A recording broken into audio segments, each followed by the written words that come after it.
Friends आमार channel town बार्बिज lifestyle तुम्हारे सकलके स्वागत। आमी आबारो चले एसेछि नतून एकटा भिडियो निये। आगेर दिनेर गल्प तो तोमरा देखतेई पेयेछो, दिया किन्तु पेयेछिलो भूतेर भय और आजके ओ घरे एका एका बसे आछे। ताहले चलो देखे निই आजकेर गल्पते की होते चलेছে। আরে কি ব্যাপার দিয়া, তুমি এখানে একা একা বসে আছো? আমি তো সেই কখন চলে এসেছি আর আমার তো রাতের খাওয়া দাওয়া হয়ে গেল। তুমি তো একবার বাইরে এলে না। আর বড় বৌদি বললো যে তুমি আজকে সারাদিন নাকি খুব চুপচাপ হয়ে আছো আর তোমার শরীর টরীর খারাপ নাকি, সেই জন্য আমি তাড়াহুড়ো করে চলেও এলাম। কি গো, কি হয়েছে বলো? ও তুমি চলে এসেছো, কখন এলে? আমি তো বুঝতেই পারিনি। আর রাতের খাওয়া দাওয়া হয়ে গেল, আমাকে একবার ডাকতে পারতে। আমি আসলে ঘরের মধ্যেই ছিলাম, কি করে বুঝবো বলো তো তুমি চলে এসেছো। আচ্ছা ঠিক আছে, ভালোই করেছো, খেয়ে দিয়ে নিয়েছো যখন। ঠিক আছে এসো তাহলে, ফ্রেশ হয়ে নাও। এই তোমার কি হয়েছে বলো তো? এত চুপচাপ ভাবে কথা বলছো। বড় বৌদিও বললো তুমি নাকি আজকে সারাদিন খুব চুপচাপ ছিলে। কি গো, শরীর টরীর খারাপ হয়েছে? তাহলে বলো, আগে ভাগে বলো, তাহলে ডাক্তারের কাছে নিয়ে যাবো। আরে বাবা না, ডাক্তারের কাছে যেতে হবে না, অতটাও শরীর খারাপ হয়নি। আসলে আমার তোমার সাথে একটু কথা আছে। সকাল থেকে আমি অপেক্ষাই করছিলাম যে তুমি কখন আসবে, তো তুমি তো সারাদিন বাড়িতেই ফিরলে না, তাই ভাবলাম যে তুমি রাতে যখন বাড়িতে ফিরবে তখনই বলবো। আর আমি খাওয়া দাওয়া করে তারপরে তাড়াতাড়ি ঘরেই ছিলাম, আমার কারোর সাথে কথা বলতে ইচ্ছা করছিল না। সত্যি তোমার সাথে আমার কথা আছে খুব জরুরি। ও বাবা, আমার সাথে আবার কি জরুরি কথা গো, যে সারা দিন তুমি আমার জন্য অপেক্ষা করেছিলে, আবার এদিকে মনটাও খারাপ। আমি আবার কিছু করেছি নাকি? তাহলে তুমি আমাকে একটু ফোন করতে পারতে, আমি তাড়াতাড়ি আসতাম। আরে বাবা না, তুমি কিছু করোনি, তোমাকে নিয়ে কোনো কথা নয়। আর তোমাকে যদি আমি ফোন করতাম তাহলে তুমি খুব টেনশন করতে, সেই জন্য আমি তোমাকে ফোন করে কিছু বলতে চাইনি, তাই তোমার আসার অপেক্ষাই করছিলাম। ধুর, তুমি তো আমাকে বলার সুযোগই দিচ্ছ না। ও হ্যাঁ হ্যাঁ, নাও নাও, এবার বলো। অনেকক্ষণ থেকে তুমি আমার জন্য অপেক্ষা করছিলে, নাও বলো কি বলবে। আচ্ছা শোনো না, তুমি কিন্তু একদম মন দিয়ে শুনবে, তুমি কিন্তু একদম ইয়ার্কি করবে না, আমি কিন্তু একদম সিরিয়াসলি বলছি। কালকে রাত্রে তিন্নি আর তিথি তো এই ঘরে বসে খেলছিল আর আমরা সবাই মিলে ডাইনিংয়ে বসে ডিনার করছিলাম। আর হঠাৎই তিন্নি চিৎকার করে ওঠে। আমরা সবাই মিলে আসি আর তখন তিন্নি বলে ও নাকি দরজার কাছে কোনো একটা বাচ্চা মেয়েকে দেখতে পেয়েছে, কিন্তু তার মুখে আবার রক্ত, কাটা দাগ, এই সব কিছু বলছিল। তো আমরা সবাই ওকে বোঝালাম যে এটা হয়তো মনের ভুল হবে। তো তারপরে ওরা সবাই চলে গেল আর আমি আর তিথি রাত্রে শুয়ে পড়লাম। এবার আমি রাত্রে শুয়ে পড়ে ঘুমানোর পর ঠিক একই জিনিস দেখতে পাই। তিন্নি যেভাবে বলেছিল আমি ঠিক সেই একই ওই রকমই একটা বাচ্চা মেয়েকে দেখতে পেয়েছি। সত্যি বলছি নীল। আর সে আমাকে অনেক কিছু বললো। আমাকে বললো আমাদের বাচ্চাটাকে নষ্ট করে দেবে, এটা নাকি ওদের বাড়ি, আমাদের সবাইকে এখান থেকে চলে যেতে বললো। হ্যাঁ কি কি? সত্যি দিয়া, তুমি তো আমাকে হাসালে। এগুলো কি স্বপ্ন দেখেছো না কি সত্যি সত্যি বলছো বলো তো? আসলে তুমি তিন্নির কথাগুলো শুনেছো তো, ওই জন্য মনে হয় তুমি এগুলো নিয়ে ভাবছিলে আর সেই জন্যই তুমি এই স্বপ্নগুলো দেখেছো। সত্যি এগুলো কেউ মাথায় আনে? তুমি কি করে এগুলো নিয়ে টেনশন করছো বলো তো? তুমি জানো এগুলোতে তোমার শরীরের ওপর কতটা ক্ষতি হচ্ছে? তুমি আমার কথাগুলো শুনে হাসছো, ঠিক এই জন্য আমি তোমাকে প্রথমে বলতে চাইনি, জানো তো। আমি তোমার উপর একটু বেশি ভরসা করে ফেলেছিলাম। আমি ভেবেছিলাম তোমার সাথে এই কথাগুলো সবার প্রথমে শেয়ার করব। আমি বাড়িতে এখনও পর্যন্ত কাউকে বলিনি, কিন্তু তুমি আমার কথাগুলো বিশ্বাসই করছো না। নীল আমি সত্যি বলছি। আর জানো কি, সেই ভূতটা আমাকে মারতেও চেয়েছিল আর আমি চিৎকার করেছি জন্য তখন সে পালিয়ে গেছে। তুমি দাদাভাইয়ের সাথে কথা বলো, মালতী দিও কিন্তু এর আগে অনেক কথা বলেছিল এই বাড়ি নিয়ে। ওফ দিয়া, প্লিজ ফালতু কথা বাদ দাও তো। কি সব একটা ব্যাপার নিয়ে পড়ে গেলে তুমি বলো তো? আর আমি দাদাভাইকে গিয়ে কি বলবো যে দাদাভাই দিয়া একটা স্বপ্ন দেখেছে, এই বাড়িটা কিন্তু একদম ভালো না, এটা গিয়ে দাদাভাইকে বলবো? সত্যি তুমি পারো? আর মালতীদি কি বলেছে না বলেছে, সত্যি মালতীদির কথা ধরে নিয়ে বসে আছো তুমি? তুমি জানো না এই বাড়িটা আমরা কত শখ করে কিনেছিলাম আর কত কষ্টের টাকা দিয়ে জমিয়ে এই বাড়িটা কেনা হয়েছিল, আর সেখানে তুমি এই বাড়িটা নিয়ে উল্টোপাল্টা কথা বলেছো। শোনো, ওটা শুধু স্বপ্নই ছিল, কিন্তু স্বপ্ন ভুলে যাও। আর না, আমার কিন্তু খুব টায়ার্ড, আমি কিন্তু এখন শুয়ে পড়ছি। সত্যি নীল, তুমি যে আমার কথাগুলোকে নিয়ে এইভাবে ব্যঙ্গ করবে আমি ভাবতেও পারিনি। ঠিক আছে ঠিক আছে, আমার কথাগুলো তোমাকে বিশ্বাস করতে হবে না। সারাদিন আমি অপেক্ষা করেছিলাম যে সবার প্রথমে তোমাকে বলবো, বাড়িতে কাউকে বলিনি, কিন্তু আমি সত্যি ভুল করেছিলাম। নাও তুমি শুয়ে পড়ো, সারাদিন অনেক খাটাখাটনি করেছো, আমি চলে যাচ্ছি এখান থেকে, তুমি রেস্ট নাও। আর তারপর নীল তো দিয়ার কোনো কথা না শুনেই শুয়ে পড়লো আর দিয়াও সেখান থেকে বেরিয়ে চলে এলো।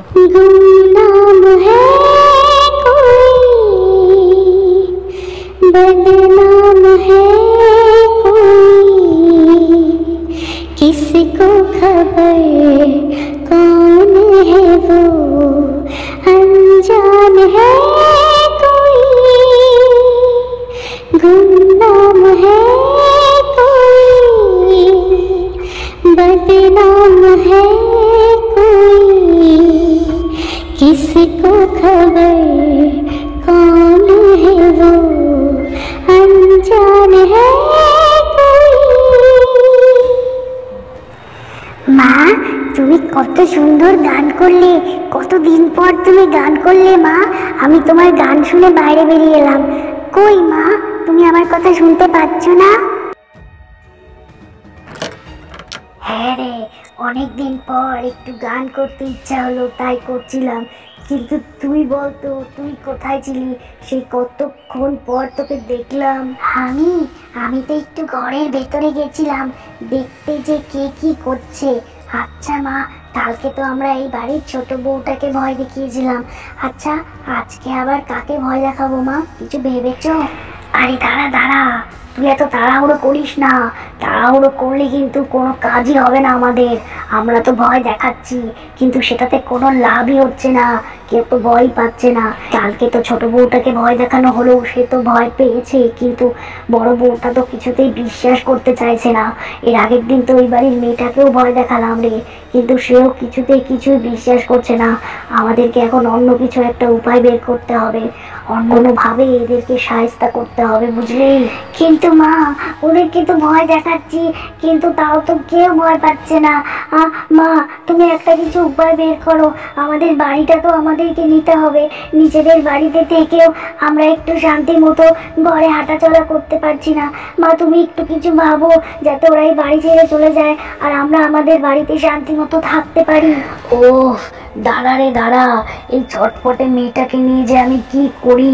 এত তাড়াহুড়ো করে চলবে না রে, আমাদেরকে ধীরে সুস্থে করতে হবে সব কাজ।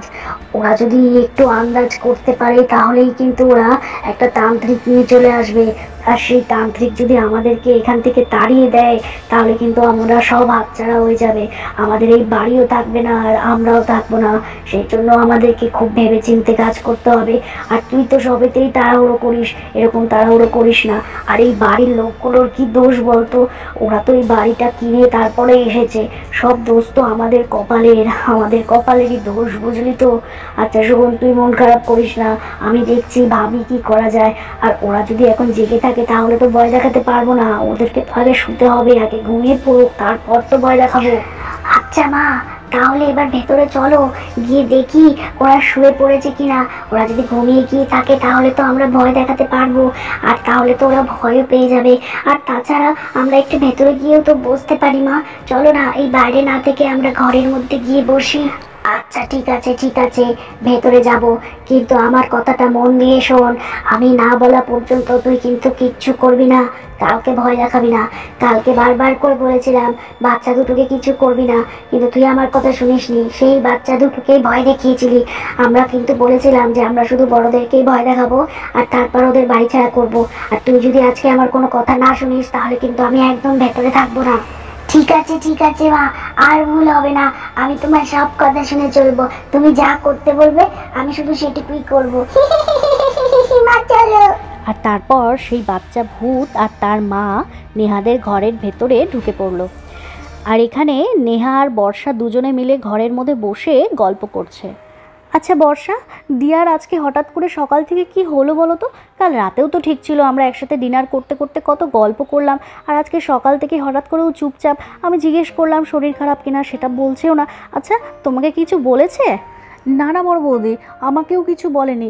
আমিও এটাই খেয়াল করছি যে আজকে সকাল থেকে ছোটো বৌদি খুব চুপচাপ।